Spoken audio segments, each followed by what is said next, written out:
one. In this important clause, let's brainstorm about the topic noun clause.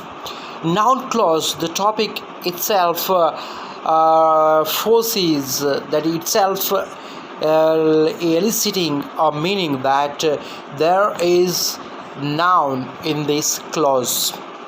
So the meaning of noun clause is that noun clause is a dependent clause, and that clause acts as a noun.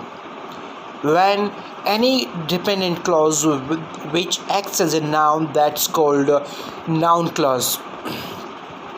Noun clause, it may comes at the subject place, or it comes at the object place, or it acts as a predicate, or it acts as a object of the preposition.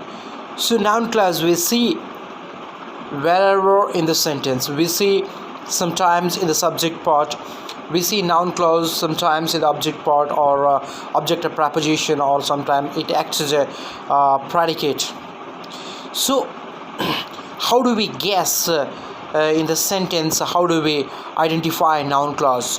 What are the clues based on which we can identify noun clause?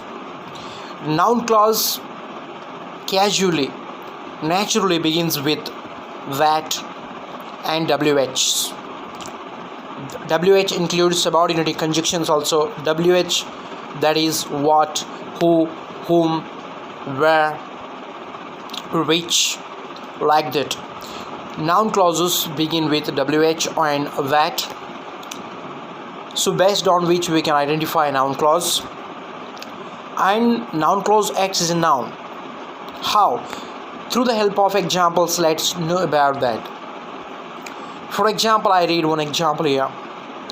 I don't know where the concert is. I don't know where the concert is. Here, this is a sentence.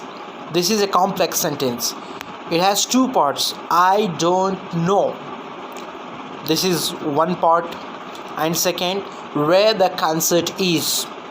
So totally it has become a complex sentence. I don't know. This is an independent clause because it's giving us full sense. It's giving us full meaning, comprehension.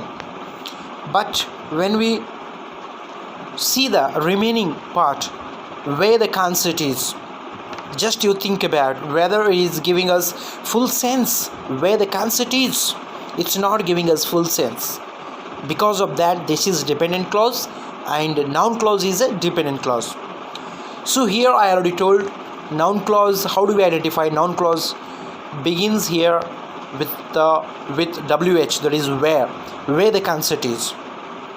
Because of it begins with where, we can say that this is noun clause.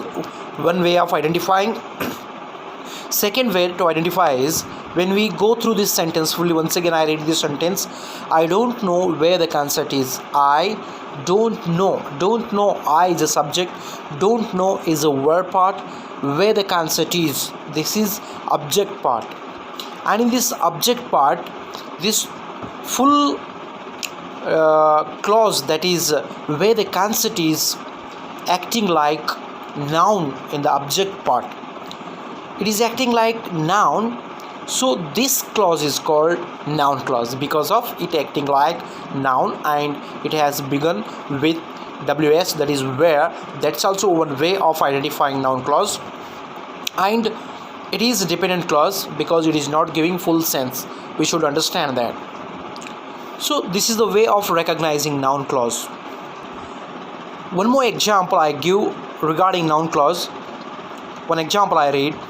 Whoever thought of the idea is genius. Whoever thought of the idea is genius. Whoever thought of the idea, you see here, whoever, WH, the beginning is WH. Whoever thought of the idea is genius. Here is a verb part. Genius is that is the last part, that is the adjective. And whoever thought of the idea, it has come at the beginning place, that is it has come at the subject place.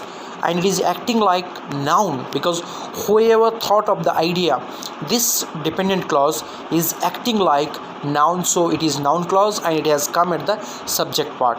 What I mean is, noun clause, they come in the subject parts or in the object part or in the object of preposition, or it acts like predicate. So the way of identifying noun clause is, they always begin with wh or else that, and they act as noun because they come in the subject part, object part.